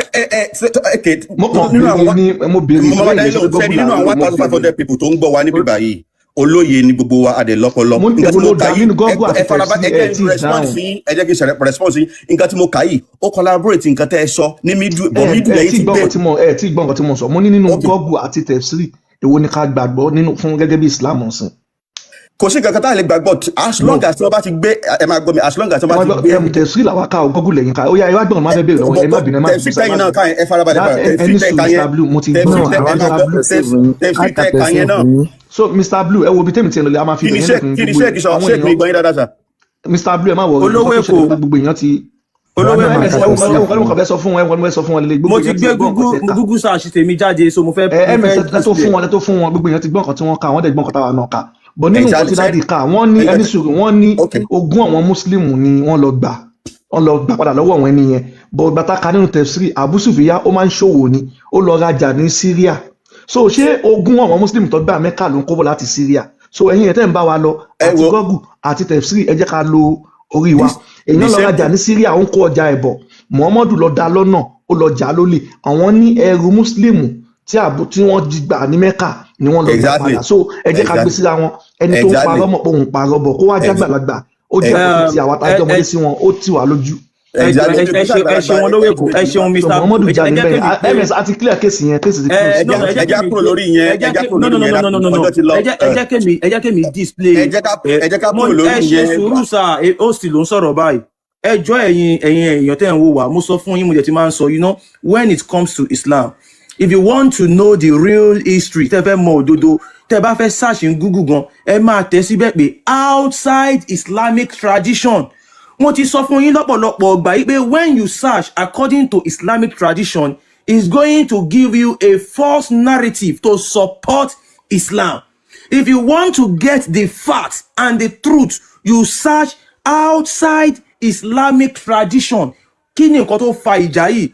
This thing àwọn key tí mò ń fún yín yìí you must know this because Islam Qur'an irọ́ ni but when you search about anything according to Islam that irọ́ that scam náà ló máa fún yín answer tó máa fún yín nìyẹn bọ́n ṣe design ẹ̀sìn nìyẹn. Now mo wá tẹ̀ sí Google báyìí pé outside Islamic tradition kí ni nǹkan tó fa the battle of Badr òun ni outside Islamic tradition what caused the battle of Badr òun nìyẹn gbogbo wa náà la gbọ́ nǹkan tí Mr. Blue tí wọ́n kà ẹ wá yẹ ká gbọ́ òdodo ìtẹ́mi fẹ́ ká òdodo ni ó ní outside of Islamic tradition narrative. wọ́n ní tí a bá sọ nípa láti inú Islam wọ́n fẹ́ ṣàlàyé nǹkan tó ṣàṣẹlẹ̀. The battle of Badr was wọ́n ní ogun Badr was driven by geopolitical and economic power struggles. ṣé ẹ gbọ́ wọ́n ní wọ́n ń jà fún nǹkan agbára bí ẹni tó bá ti ní nǹkan ogun tó ní nǹkan jẹ nǹkan ọrọ̀ ló máa lágbára lọ́dọ̀. Ẹ máa gbọ́, this is very, very important. It was a preemptive strike by Muslims to disrupt Quraysh trade. Àwọn náà kàánú nǹkan tó kà lẹ́ẹ̀kan yẹn. Wọ́n ní àwọn Muslim àwọn Muhammadu wọ́n dìde gbéra láti ṣe eléyìí láti jẹ́ kí ìkọlù wà fún nǹkan ọrọ̀ ajé ìlú yẹn kó má bàa lọ síwájú. And reclaim seized property, escalating into àwọn nǹkan ní àwọn tí wọ́n ti gbà. Escalating into a major confrontation over control of trade routes between Mecca and Syria. Wọ́n ní Muhammadu ó dẹ̀ lọ ṣe ìkọlù yìí láti jẹ́ pé ọ̀nà tí àwọn èèyàn máa ń gbà tó máa fi ń ṣe òkòwò ó lọ ṣe ìkọlù pé epo ẹ̀ ò ní gba bí epo mi ló máa gba bí nǹkan tí Muhammadu ṣe gangan nìyẹn. Now nígbà tí wọ́n mú àwọn èèyàn tí wọ́n jẹ́ pé láti ilẹ̀ ayé wọn bó ṣe máa ń bára wọn jagun nìyẹn, bó ṣe máa ń para wọn, bó ṣe máa ń jara wọn lólè nìyẹn, ká sọ pé Anini àti Shina Rambo bọ́dé èèyàn kan bá ń bọ̀ ó máa gbà lọ́wọ́ ẹ̀, tọ̀hún náà bá ń bọ̀ ó máa gbà lọ́wọ́ ẹ̀, ìkan wá máa sọ pé Allah ló sọ pé kí n gbà á. So àwọn nǹkan yẹn ni wọ́n wá package wá sínú Quran ni wọ́n gbé wá fún ẹ̀yin èèyàn wa àwọn tó ń jara wọn lólè, òun ni wọ́n gbé wá. Mr. Blue ẹ tẹ̀síwájú, so mo rò bọ́gà ti yé gbogbo èèyàn àwọn Abu Sufyan ó lọ rajà ní Syria ìgbà tó ń bọ̀ Muhammadu wọn lọ dá lọ́nà wọn gba ẹrù ẹ̀ wọ́n ní so wọn ò bá ní wọ́n ti lé Mẹ́kà ìyẹn kọ́ ni bọ̀bọ́ yẹn ṣe, bọ̀bọ́ yẹn lọ ṣe bísínẹ́sì tiẹ̀ ó ń bọ̀ pẹ̀lú ọrọ̀ ajé Muhammadu dẹ̀ kọ́ wọn sàábí wọ́n dẹ̀ lọ dá lọ́nà ó jalè ń bẹ̀ yẹn ó ṣàlọ́ kó ló ń kígbe ó ṣàfọwọ́ra. tó ká padà sí orí àwọn tí wọ́n fẹ́ sọ gangan àti yanjú yẹn. ẹ bọ́ sí bá tẹ̀lé sọ no ẹ lè ṣe bẹ́ẹ̀ yẹn. Gòdògòdò. tẹ́ ẹ bá kúrò níbi àwọn náà máa bá yín tọwọ́ bọ̀ lọ ó yá ẹ bá fẹ́ ó yá. ṣé mo lè sọ̀rọ̀ sí ẹ rí i pé mo listen fún yín for more than 8 minutes mo wo time so mi dey interrupt yín. a ti sọ̀rọ̀ tó 2 minutes. ẹ máa sọ̀rọ̀ bàbá wa ṣùgbọ́n ẹ má máa ṣe làgbé pé you are dragging abẹ́ ń ṣe competition ẹ ṣe ní pé à ń wá òdodo. Àkọ́kọ́ náà ni pé kò sẹ́nibọ́dì tó láǹ nẹ́bí kúrò ní Mọ́kà lọ parí ìjà ní Mọ̀dínà ni lóde tẹ̀ sí wọn lọ́rùn. Evidence ẹ wà o. Ètò láyé tẹ bá tún sọ anything náà máa wọ báyìí lórí máa wọ wa ẹ jẹ́ kó sáré lọ. a máa fẹ́ tún máa lọ síbòmí. ẹ jẹ́ ká bíbá yìí wọn tí kúrò bíbá yìí sínú ibi tó fẹ́ lọ wọn tí lọ ó yẹ bọ́ síbòmí tó fẹ́ lọ. Irun la kí nígbà tá a kírun àwọn àyà tó wà nù Quran a kà lédè Yorùbá wọ́n wá sọ pé nǹkan tá a kà yẹn kíní kò sí nǹkan tó kàn àwa pẹ̀lú nǹkan tí wọ́n tó fa ìjà. Nǹkan tá a kà lórí irun yẹn nǹkan tá a fẹ́ mọ̀ ní pé ṣé nǹkan tó wà nù Quran la kà àbó nǹkan tá a expect Mr. Blue kan wá sókè kan sọ yẹn pé nǹkan tẹ́ ẹ kà yẹn òdodo bó ṣe rí nìyẹn nítorí Quran láti kà ó wá yá mi lẹ́nu bẹ́ẹ̀ ṣe wá sókè nsìn tẹ́ wá sọ pé ṣe nǹkan níbi tá a ti sọ pé kán pa wọ́n yẹn ìdigunjalè Badru ni kí ló kàn wá pẹ̀lú ìdigunjalè Badru kí ni ìdigunjalè Badru àwọn tó ń jara wọn lólè kí ló wá dé nù Quran in the first place. ẹ ti sọ̀rọ̀ 2 minutes báyìí mo ti listen sí yín tẹ́ bá ti nǹkan tá a fẹ́ kẹ́ bá wa sọ ní pé ẹ máa sọ̀rọ̀ yín tẹ́ bá ti fẹ́ kí n sọ̀rọ̀ máa sọ̀rọ̀. Nǹkan tá a kà ń gbà tá a kírun yẹn ṣé nǹkan tó wà nù mo mú sùúrù wà lẹ́nu. nǹkan tá a kà nígbà tá a kírun yẹn ṣé nǹkan tó wà nù Quran la kà àbí nǹkan tó wà nù Quran kọ́ nǹkan tẹ́ máa sọ nìyẹn kò ní ìdíwẹ́ ní láti máa sọ fún wa pé nǹkan báyìí ni ó fà nǹkan báyìí ló fà tá a láàfin ní kan máa géèyàn lọ́rùn ṣé nǹkan tó wà nù Quran la kà àbó nǹkan it's simple ẹ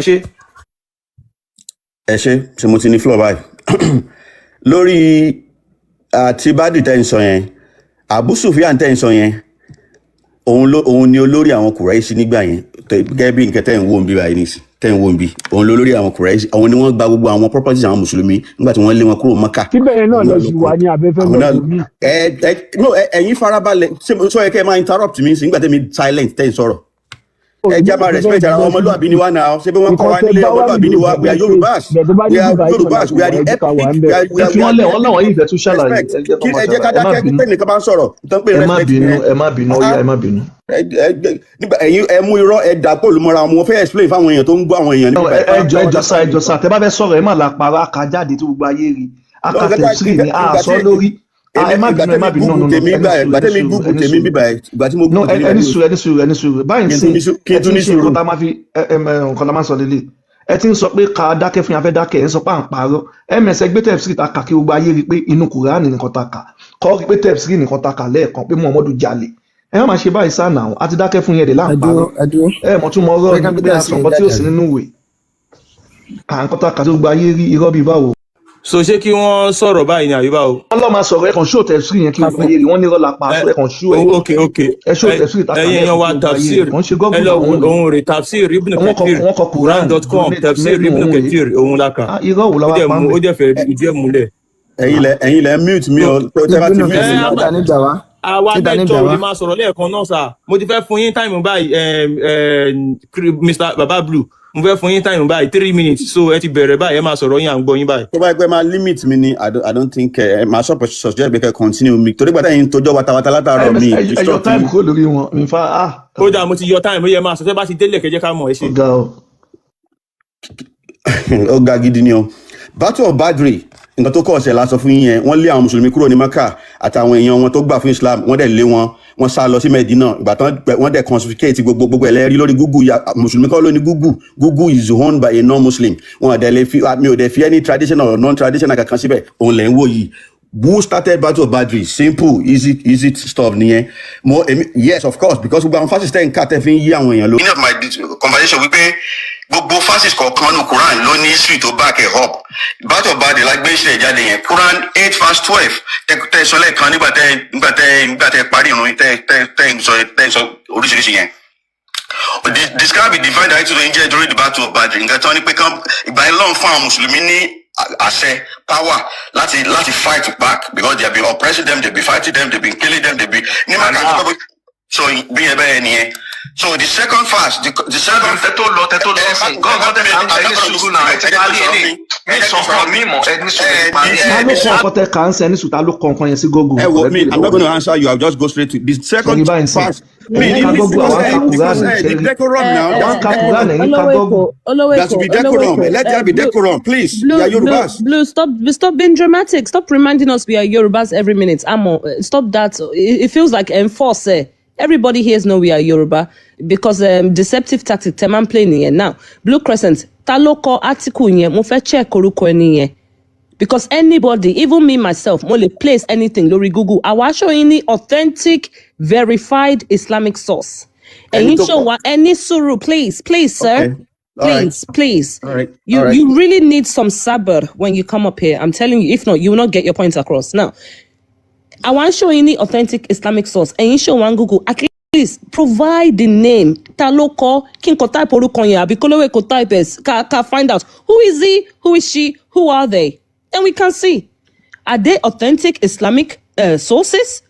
Is it the Sahaba? Is it Ibn Abbas? Who is it? Ṣé mo lè máa sọ̀rọ̀ lọ́wọ́ ẹ̀? Ó rà pé ẹ̀yin tẹ́ wà lórí tẹ́ni group yìí àbí tẹ́ ṣe kí lẹ́yìn gẹ́gẹ́ lẹ̀ ní sọ́bùrù because ẹ̀yin lẹ́yìn interject me at every seconds lẹ́yìn interject me calm down learn to ọmọlúwàbí ni wá learn to be calming down listen ẹgbọ́n nǹkan tí mo ń sọ tí máa sọ nǹkan tí èmi listen tí mo dẹ̀ farabalẹ̀ jot down gbogbo nǹkan tẹ́ ń sọ. Why can't you just listen for a few minutes and confuse àwọn èèyàn and I'm telling you the truth. ọ̀rọ̀ yín yé wa ìjọ ètòláyé ẹni sọ̀rọ̀ Blue Crescent ẹjọ́ ẹ bá wa zoom in sí screen yín ẹ get closer. Mute yourself please. No we need the name, don't tell me to mute myself, we need the name. Name of what? Ta ló kọ nǹkan tẹ́ ń kà yẹn? This is not an article. This is Google. Google. Anybody can update anything on Google. Ta ló kọ? Who is the author? Gbogbo Google tẹ́ gbé wá ń jẹta tẹ́ gbé wá gbogbo everyday yín yẹn. Anybody can come.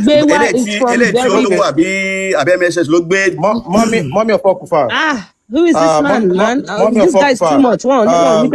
Baba Blue. ẹ máa tán mic yín sìn.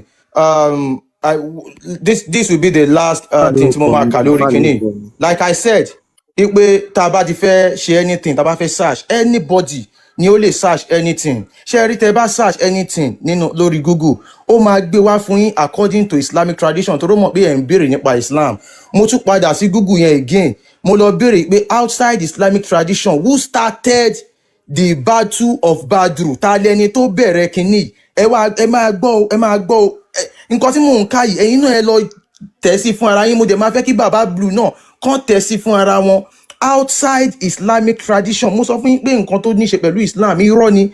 Outside Islamic tradition, you will get the real history. Only outside of traditional Islamic narrative, which often focus on divine intervention, secular or Western historical analysis of the Battle of Badr which happened in 624 CE, generally present a more complex picture where both sides contributed to the escalation. Àwọn méjèèjì ni wọ́n jọ ṣe àwọn nǹkan yẹn, often describing it as a culmination of raids. Gbogbo nǹkan táwọn méjèèjì ṣe raids. Kí ni nǹkan táwọn pè ní raids?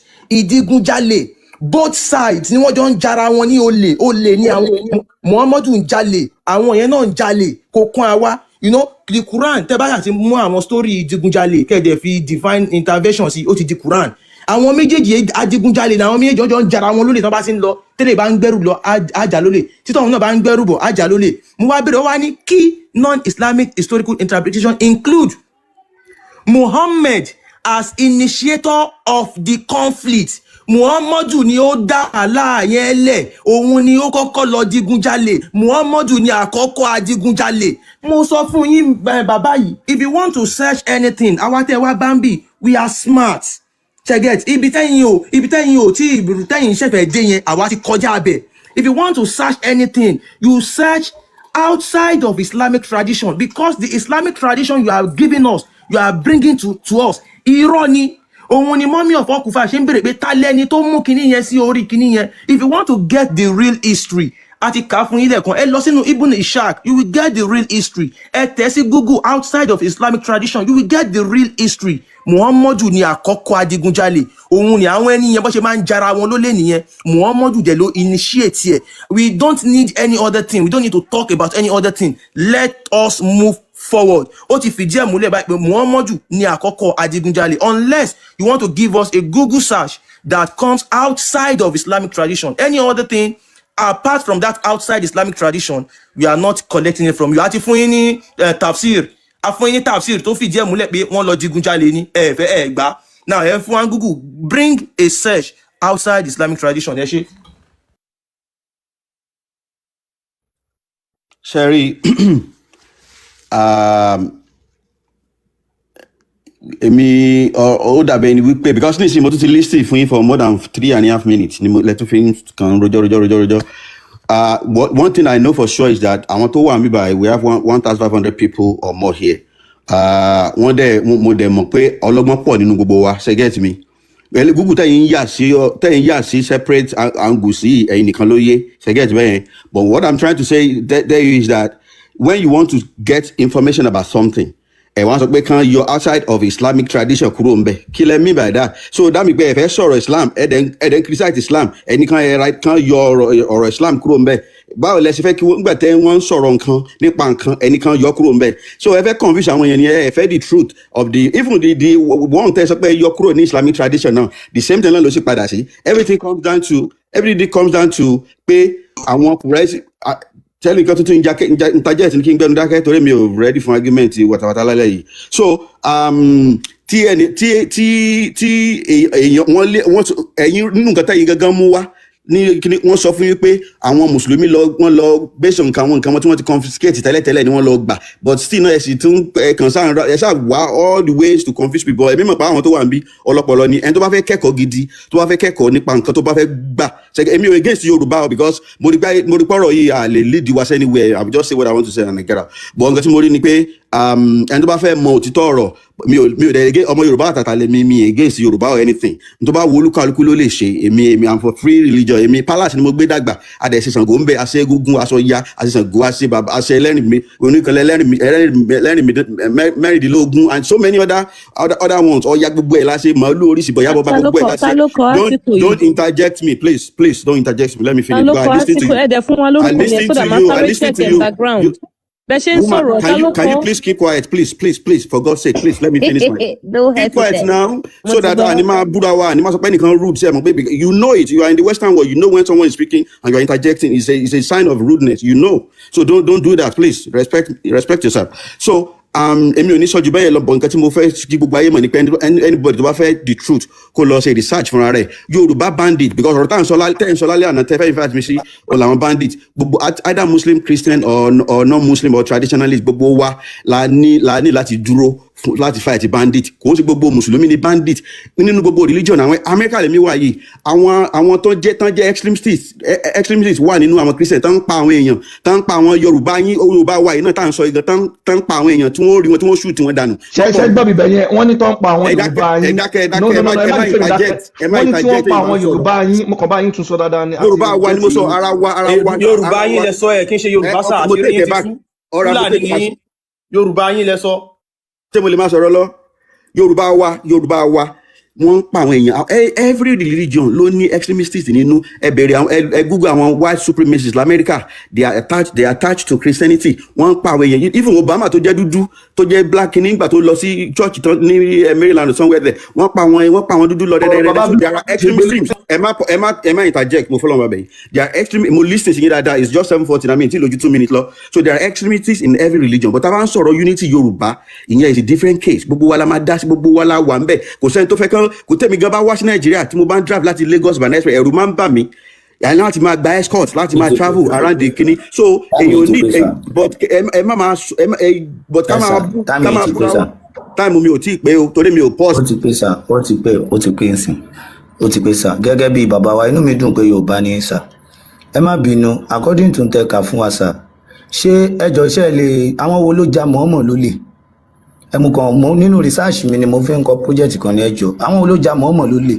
ẹ dábàá dárúkọ bí méjì fún mi. àwọn tó ja mọ̀ọ́mọ̀ ló lè ọ̀nà méjì ni wọ́n pín sí àwọn tó ja mọ̀ọ́mọ̀ ló lè jẹ́ kí n mo sọ lẹ́ẹ̀kan ọ̀bọ̀ bọ́dà ẹ̀ gbọ́ bẹ́ẹ̀ dáadáa because mi fẹ́ sọ pé mi fẹ́ àsùn bóyá mọ̀ọ́mọ̀ ìwé ìfẹ́ ni mo sọ fún yín pé nígbà tí Islam bẹ̀rẹ̀ tí àwọn mùsùlùmí bẹ̀rẹ̀ sí tí Muhammad sallam bẹ̀rẹ̀ sí preach Islam wọ́n bẹ̀rẹ̀ sí persecute wọ́n lé wọn kúrò Mọ́kà wọ́n sá lọ sí Medina gbogbo àwọn tó tẹ̀lé Muhammad sallam àti Muhammad sallam himself gbogbo wọ́n gba gbogbo properties wọ́n sì ṣe àwọn wọ́n sì ṣe wọ́n ta ni kì í ṣe pọ́n já wọ́n jà wọ́n. ṣé mo sọ pé wọ́n ta nísìn ni mo ní wọ́n gbà Yorùbá ni mo ń sọ náà wọ́n gbà Yorùbá Ọ̀yọ́ ni mí Yorùbá Ọ̀yọ́ ni mo ń sọ wọ́n gbà lọ́wọ́ wọ́n confiscate gbogbo property wọ́n ajá gbogbo property wọ́n mọ́ wọn lọ́wọ́ wọ́n dẹ̀ lé wọn kúrò nílùú. Can you give us evidence? Hello sir, can you give us evidence pé wọ́n gba property lọ́wọ́ mọ̀ọ́mọ̀?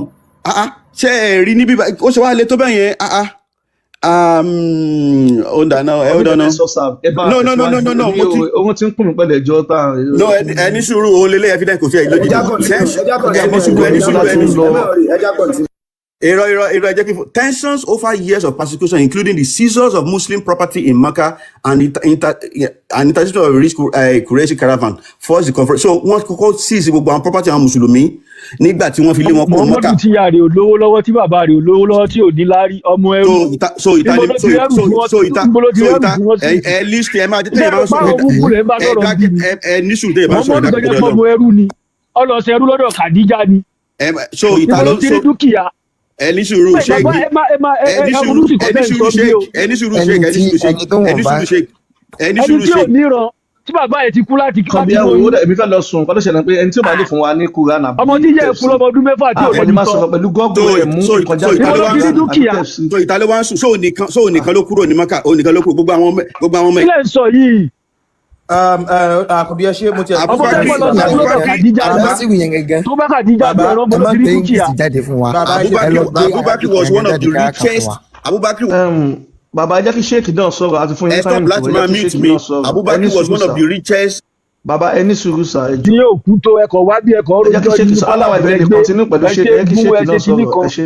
Alọ́rẹ̀ yín léegun ṣẹlẹ̀ koríki ilé yín. Aláwọ̀ ìfẹ́ tẹ̀síwájú ẹ jẹ́ kí Sheikh yẹn náà sọ̀rọ̀.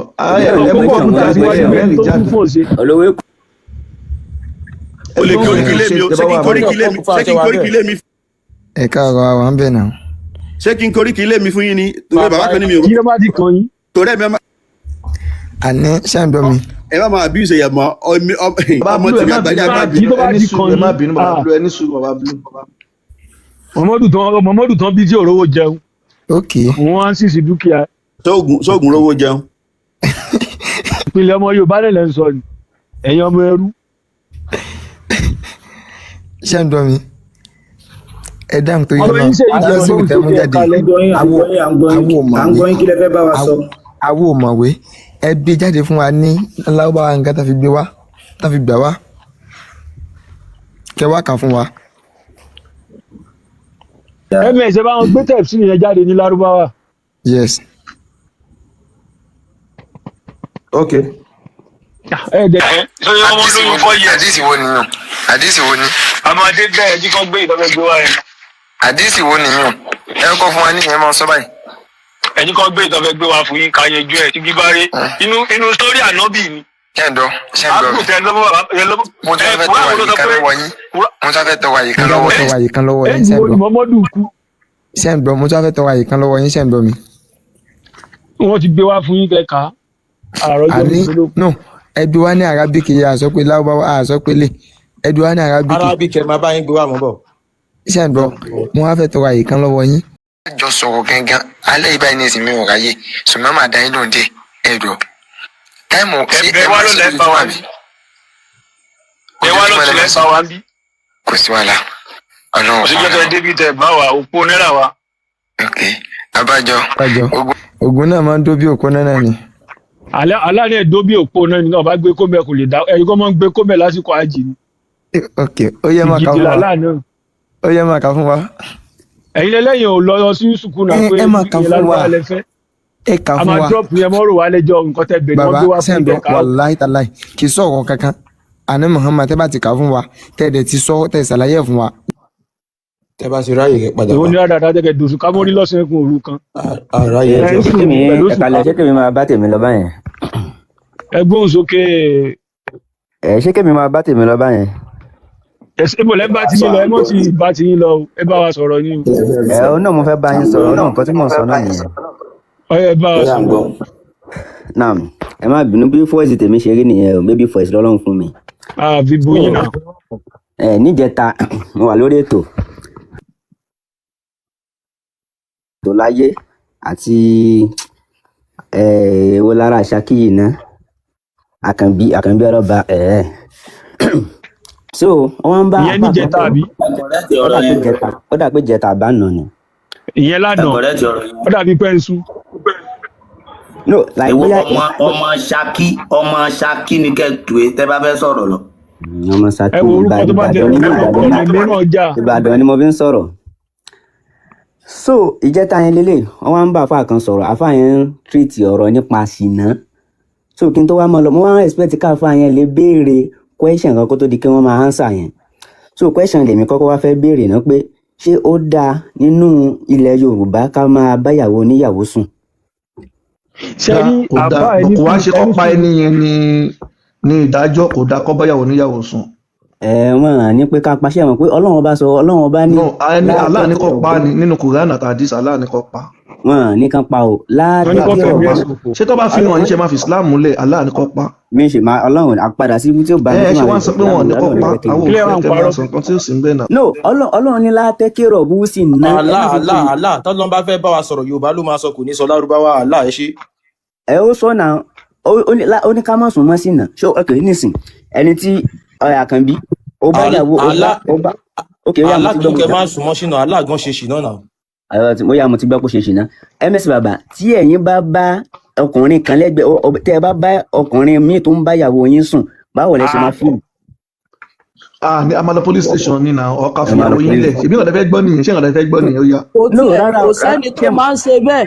àwọn tí wọ́n fẹ́ sọ pé a máa pa ní pípa lọ wọ́n fẹ́ sọ. àwọn yẹn gan-an náà dá wàhálà alẹ́ ní ẹ̀yìn ẹ̀dí pẹ́ báyàwó ìyàwó sùn ni wọ́n yí òkè sàmọ́ tí wọ́n lórí inú ilé.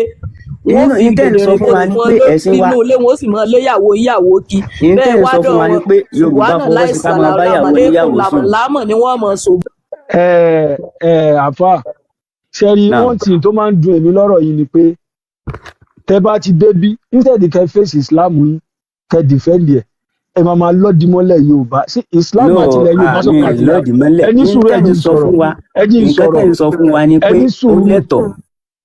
ṣé Islam àti ìran Yorùbá sí tọkọ-tìyàwó ni wá ni. wọ́n ń ṣe tọkọ-tìyàwó ṣé ẹ mọ̀ pé ìtẹ́ni sọ fún wa ni pé ó lẹ́tọ̀. àkọ́kọ́ ẹni sùúrù nílẹ̀ Yorùbá èèwọ̀ ni kéèyàn bá ìyàwó oníyàwó sùn Islam náà ló kórí burúkú yẹn dé. ok ṣé Islam lè kó lè kọ́ lóhun tí wọ́n sọ nínú Qur'ani. ìdí táwa ò kì í fẹ́ dìfẹ́ǹtà bí sọ̀rọ̀ nípa pé Yorùbá Islam ń bí ni pé àti ever gbé àṣà àti ṣe wa lọ́bì kan pé tọ̀hún bá gbà wọ́n máa wọná tán bá gbà wọn máa wà lùjọ́ náà wáyé tó jẹ́ pé Islam dàbí àwọn ọmọ Yíbò ni ọmọ wẹ̀ ní báni ni wọn ò lè dárìn káwọn ọmọ Yíbò bá wọn jáwọn lé Yorùbá náà betrayal wọn ò lè dá defend ara wọn. So, the same thing happen to Muslim. You cannot defend your religion láì tako àṣà ẹlòmíì. Understand nǹkan tẹ́mi sọ. Why? Àfọ̀ lè ṣe wá sí láì tako ẹ̀sìn ẹlòmíì. No, wọn kì í ṣe kí wọ́n táwọn Why Islam is still like that? Ọmọ Yorùbá ni mí. Ẹni tó kúrò bíbá yẹn àbọ̀ ní kọ̀ǹpútà náà. Ẹ jẹ́ ká bàbá ní kọ̀ǹpútà ti dé padà àkùnrin ẹ jẹ́ ká fún ní nǹkan tó fẹ́ MSBABA gbé jáde. Ẹni tó bá ṣe ṣìnà Allah ní kó pa nínú Qur'an àtàdí case close. Gbogbo ìtàn sọ fáwọn pé nílẹ̀ wa tó bá káyàwó wa a máa kọ̀yàwó wa lẹ̀ náà nípa ìyàwó wa. Bẹ́ẹ̀ ṣe sọ nílẹ̀ Yorùbá a máa kọ̀yàwó wa lẹ̀ náà nípa àti dáyé. Nílẹ̀ Yorùbá tíyàwó mi bá nǹkan tọ́nà jẹ́ kó yà wá náà lọ́pọ̀ ìlú bàjẹ́ ẹ̀sìn mùsùlùmí dé ìní wọ́n ń pààyàn ń pakúpa ẹ̀sìn mùsùlùmí ló dé ìní wọ́n ń tẹ́jú ìmọ̀lẹ́ bàṣubàṣu ẹ̀sìn mùsùlùmí ló dé ìní wọ́n pa àpàlẹ́ mọ́ ẹ̀sìn mùsùlùmí ló dé ìní wọ́n ń bayé jẹ́ lọ́nà kọ̀nà ẹ̀sìn mùsùlùmí ló dé ìní wọ́n ń kọ́ àwọn èèyàn lásìsẹ́ ẹ̀sìn mùsùlùmí ló dé ni wọn ò lẹ́mìí ìdáríjì mọ́ ẹ̀sìn mùsùlùmí ló dé ni wọ́n sọ pé bẹ́ẹ̀ yẹn bá sí ọ kọ́ ọ pa ni dandan ẹ̀sìn mùsùlùmí ló dé ni wọ́n ń ba ayé jẹ́ ní gbogbo ọ̀nà kọ́nà wọ́n ọkùnrin yìí bí wọ́n kò lọ sùn ẹ̀ẹ̀kejì tí a bá ń wádìí ọmọ àlè ní Nàìjíríà jù ẹ lọ sára àwọn mùsùlùmí ara wọn lọmọ àlè pọ̀ sí àwọn àǹfààní tí ọlọ́tí kọ̀ọ̀kan jẹ́ káàkiri agboolé aláya mẹ́sàn-án lẹ́mọ̀ gbọ́ ṣé wà aláya méjìlá ìmọ̀ bí ọ̀rẹ́ tí níyàwó méjìlá amákẹ́ni ọlọ́gbára tó ṣiṣẹ́ gidi gan òkóyàwó mẹ́sàn-án wọ́n mọ̀ pé ṣé wù olóbìnrin mẹ́jọ wọ́n kó gbogbo ọmọ ọlọ́mọ wọ́n mèrò fùfú wọ́n mọ̀ fọmọ ọlọ́mọ tayéré wọ́n mọ̀ fọmọ ọlọ́mọ tẹ̀kọ́ wọ́n mọ̀ fọmọ ọlọ́mọ ta kúlíkúlí ẹ̀yin tẹ́ ẹ̀ lọ́rùn ẹ̀ láyé wáyé.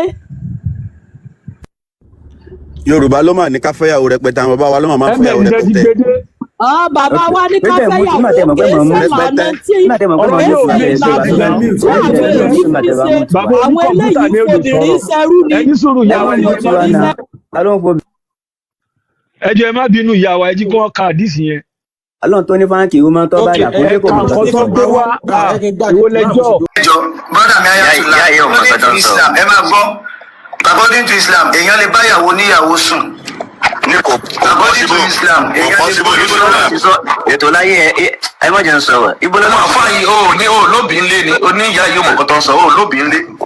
rárá ẹ fi ilẹ̀ ẹ̀sìn wọn lọ́kọ̀ máa lè dé ọmọ àlè pọ̀ ní ìjọ wọn ò ṣòro dámọ̀ wọn è lápọ̀lé wọn è níbọ̀wọ̀ wọn è níyì wọn è lásọ̀bẹ lórí ìwọ̀. mágùn táwa Yorùbá ní fáwọn obìnrin kan tí mò ń sọ ní ìdúgbò tẹ́yìn sọ kò rí bẹ́ẹ̀ nínú ẹ̀sìn tiwa ọmọ Yorùbá ni mímì ìdínà ìpè Yorùbá kọ́ ni yín. àwọn Muslim yẹn wọ́n gọ̀ tí ò yẹ ń sọ.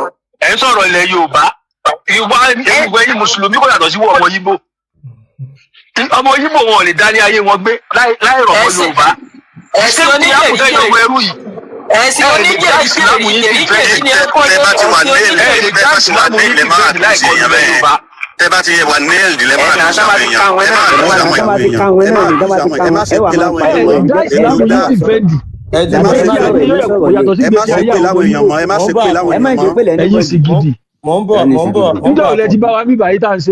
wọ́n ṣe pé ẹ lọ wo comment section yín èpè burúkú náà sọ lójoojúmọ́. àwọn tẹ́ wà ní comment lẹ́fẹ́ bá sọ̀rọ̀ ẹ̀bọ̀n lọ́sàn lẹ́gbà lọ́dọ̀ yẹn Ọlọ́run ní àṣàrí kò wàṣàrí kọ́tù wákìtọ̀ owó ẹ̀dí ẹgbẹ́ ìdákẹ́ ẹ̀ka Qur'an ni.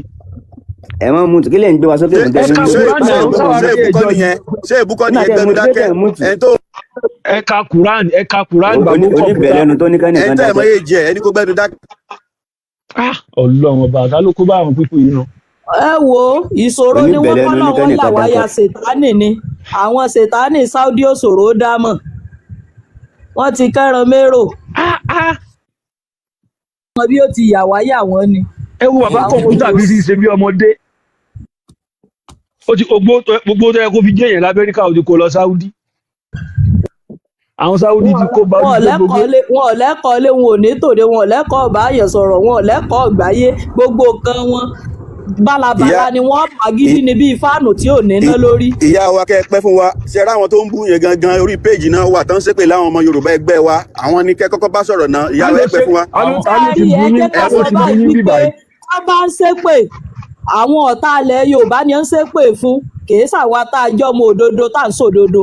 irọ́ wọn ṣépè lé ọmọ Yorùbá tó bá béèrè ọmọ Yorùbá tó bá sọ̀rọ̀ wọn máa ṣépè lù kò dá bẹ́ẹ̀ ọmọlúwàbí ò kọ́ wa bẹ́ẹ̀. ọmọ Yorùbá mi náà béèrè tọ́pọ̀ náà rí òsì kò sí.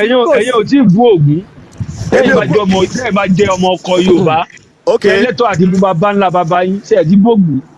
èmi ò bú ògún kì í ṣe bàbá ńlá bàbá wọn lọ lẹ́nu wọn ìyẹn tó bá bú kò sẹ́ni tó fẹ́ bú tó fẹ́ dùn wá ẹ má bínú sá kò sẹ́ni tí bàbá fẹ́ bú tó fẹ́ dùn wá ẹ fi wọn lẹ tẹ bá ń sọ pé wọ́n ń búyàn pa no so ẹni sùúrù sá ẹ jẹ́ ká tẹ̀síwájú lọ lórí ètò ẹ fi gbogbo kìíní ilé ẹjọ́